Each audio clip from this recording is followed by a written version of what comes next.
This video has been edited and the written portion has been submitted separately. So Alyssa, we have already done quite a thorough assessment, but with your consent, I'd like to do a bit more assessment and then move into the treatment portion. Yep. Yeah, that's good with you. Okay, then I'm going to get you to lie on your back, and we're going to be assessing what we call listening stations. So peripheral nerves coming out of the spine have connection to the central nervous system, and the spine is surrounded by a dural membrane and has cerebrospinal fluid flowing through that area. So that means the fascial connections elsewhere are connected to that central nervous system, and we can feel that rhythm anywhere in the body. So I'm going to check a few spots. I'm going to start at the dorsum of your feet, and I'm assessing for the symmetry of motion, if both sides are moving in inspiration, expiration equally, the quality of movement or vitality under my hands, the amplitude, if it has a full range of motion, and also the rate, which is typically 6 to 12 cycles a minute. And in your feet, they are moving symmetrically. Everything feels really strong and good rhythm, so I'm going to give that a 3 for good. A 2 will be okay, and the number 1 will be a poor rating. I'm going to move to your shins.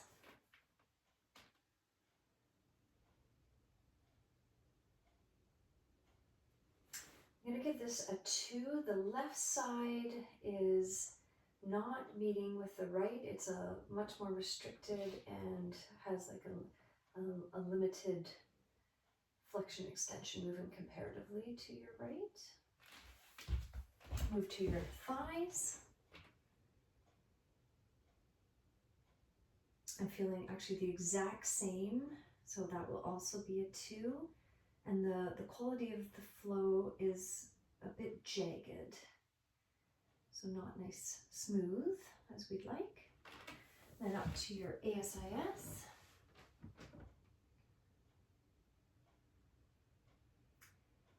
This also is a 2, the same slower movement and less quality in the left side. And then up to your lower rib cage. And this immediately I feel full motion, very symmetrical, nice quality, so we'll give that a 3. And then we'll come to your shoulders.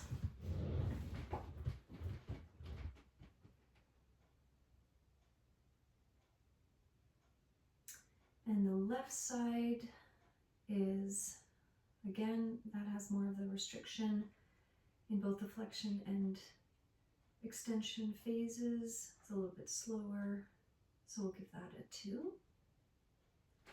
Then we're going to come to your cranium. And I'm going to do a vault hold 1. And here we're feeling a widening of the bones with inspiration and then a narrowing with expiration.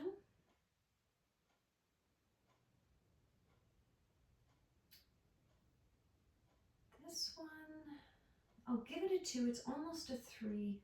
It's really nice quality and nice rate, good amplitude, but it is a little bit more restricted in the range of motion on the left. Vault hold 2. I have one hand on your occiput, the other on your frontal. This is more of a clamshell movement between the two bones. This one is a distinctive 1. It immediately, I felt restriction under my hands. The clamshell is very slow to try to get into that movement, and not much vitality under my hands in this position. And then vault 3, fingertips around the occiput, thumbs around the greater wings of the sphenoid, and again a clamshell movement between the sphenoid and occipital junction. This one is moving freer and a better quality feel, so we'll give this a 2.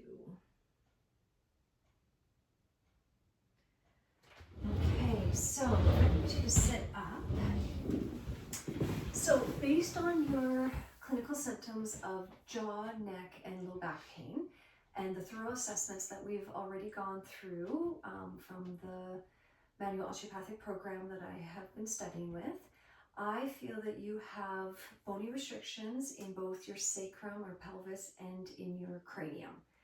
So the sacrum primarily is not moving well, which is causing myofascial pulls into the low back musculature, causing your pain and discomfort there. And in the cranium, specifically the temporal and mandibular bones are not moving well, and that is distinctly affecting your temporomandibular joint dysfunction that you've been presenting with. Also, the occiput and the sacrum are at either ends of what we call the dural tube. So the craniosacral system is an enclosed system of the brain and spinal cord. So if both ends, those bones where they attach at the S2 and coccyx and your foramen magnum and then up into the skull, if those bones are not moving, then the membrane system is going to be compromised as well. So we want to be able to free up both ends of the tube, as well as just to help a lot of the other fascial restrictions that are presenting, to able to help to release those and get you into a pain-free area. So for the purpose of this video, we are going to assume that I will be treating your spinal, pelvic, osteoarticular restrictions, specifically in the sacrum. I would do a pelvic floor release because of its attachments to the sacrum as well, and it's a wonderful prep technique to do the lumbosacral decompression, which frees the sacrum from the lumbar spine and the ilias. So that has all been done, and for the video we will continue our treatment and work at the cranium to release your occipital base, temporal bone, mandibular bone, and then complete it with a dural tube rock and glide. Any questions or concerns from you? I don't think so. Okay, and we have found that there's no contraindications for treatment and no modifications needed. So if you want to lie back down. Perfect. Okay, so for the occipital base release, our step one is a soft tissue release. So my fingertips are on the occipital bone towards C1. And I'm engaging the tissue and just allowing it to unwind and release. And when I feel that starting to soften, just slowly starting to do, then we can move into step two. And now I feel like we have a really nice release. So step two is the platform. So I scoop my fingertips under the occipital base and push them right up to the ceiling. And your head just stays nice and heavy. And as the tissue releases, your head is going to fall heavy into the palms of my hand in an extension. And the importance of releasing this bone is it has a connection with the temporal bone that forms the jugular foramen. And there are cranial nerves that travel through there, as well as your jugular artery and vein. And so we want to have that space open and free so that the circulation and the cranial nerves can travel through there and down into the neck and body. And it's slowly starting to soften and drop into my hands. I feel more restriction on the left, but we'll just maintain even with my fingertips. And now I feel that your head is resting fully into my palms. And I'm just going to wait a little longer to make sure that left side has a nice release, and there it goes. Excellent. So step three is gapping. So I just changed the orientation of my fingertips a little bit, and I put my index fingers on the transverse processes of C1. Rest of the fingertips just right up on the occiput again. And I'm going to do a slight traction superiorly towards me, away from C1, just creating space there.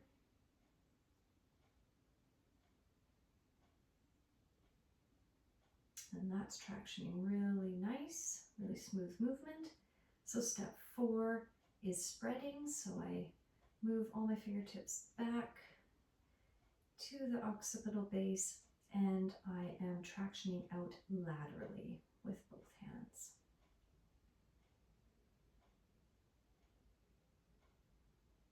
And also feeling a really nice release bilaterally.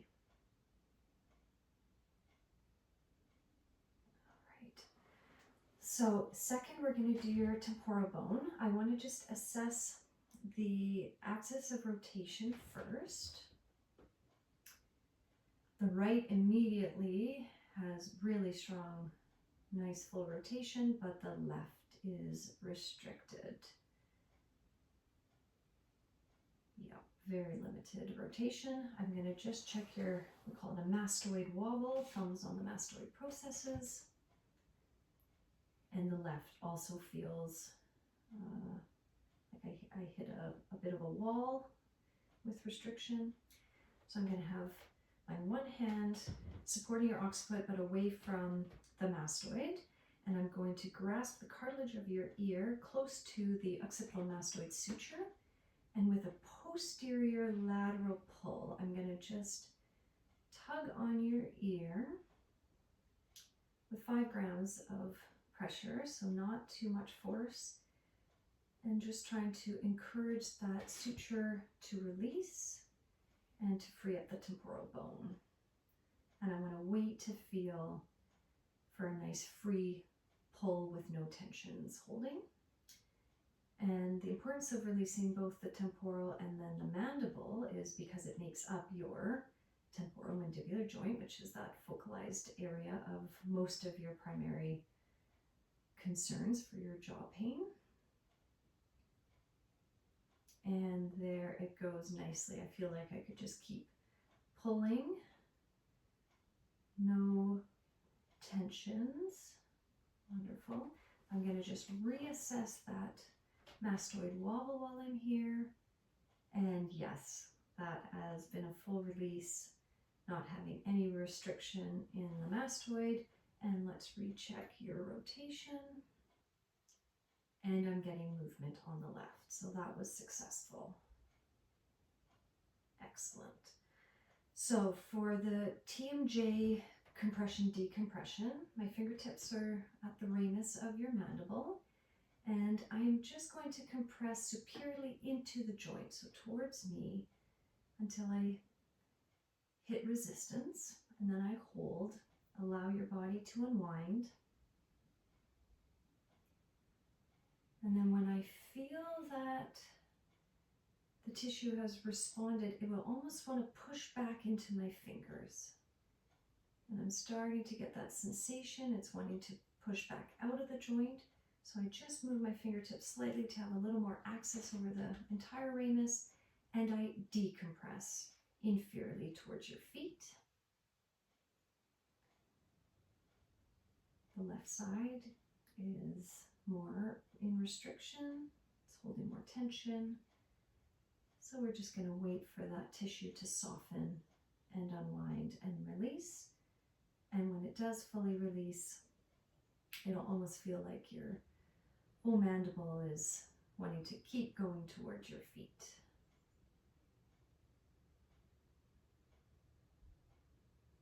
And there the left side goes. Nice. Excellent release.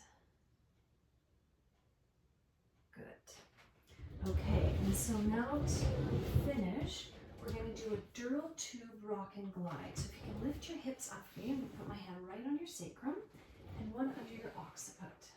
This is a lovely global technique to free up that dural membrane now that both the sacrum and the occiput are free.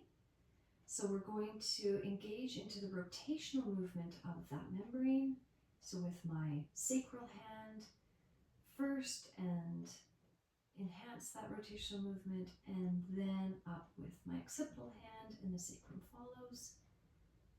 And we'll do this for a few cycles till I feel like there is, again, no tensions or lines of pull that might be restricting the membrane system.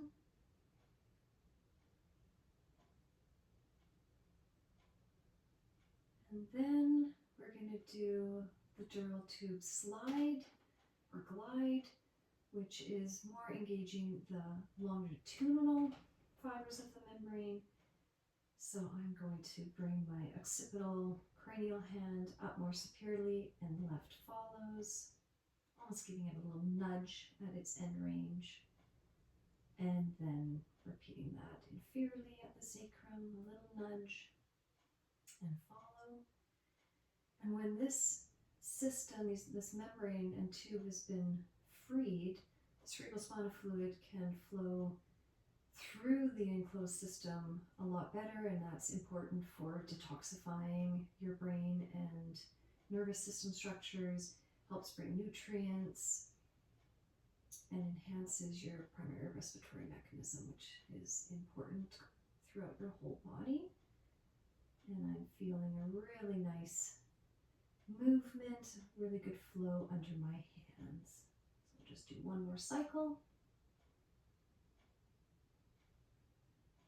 And I want you to take a nice deep breath in and out. Excellent.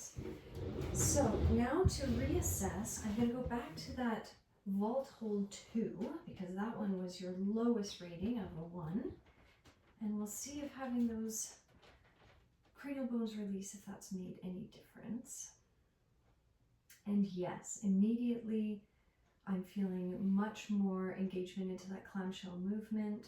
The quality under my hands is way more apparent than before. It's very slow in its rate, and its amplitude is also low. So we'll give it a 2, but in such a short time, that is a really great response to the treatment.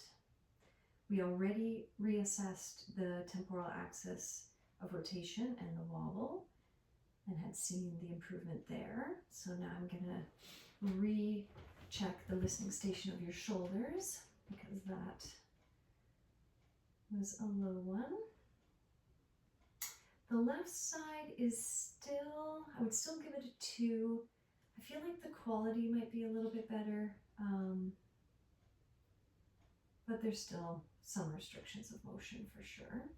And in your previous assessment, we had checked all of your lymph nodes, and specifically your submandibular and the cervical, the anterior and posterior sternocleidomastoid, were quite apparent. They were really large and palpable nodules.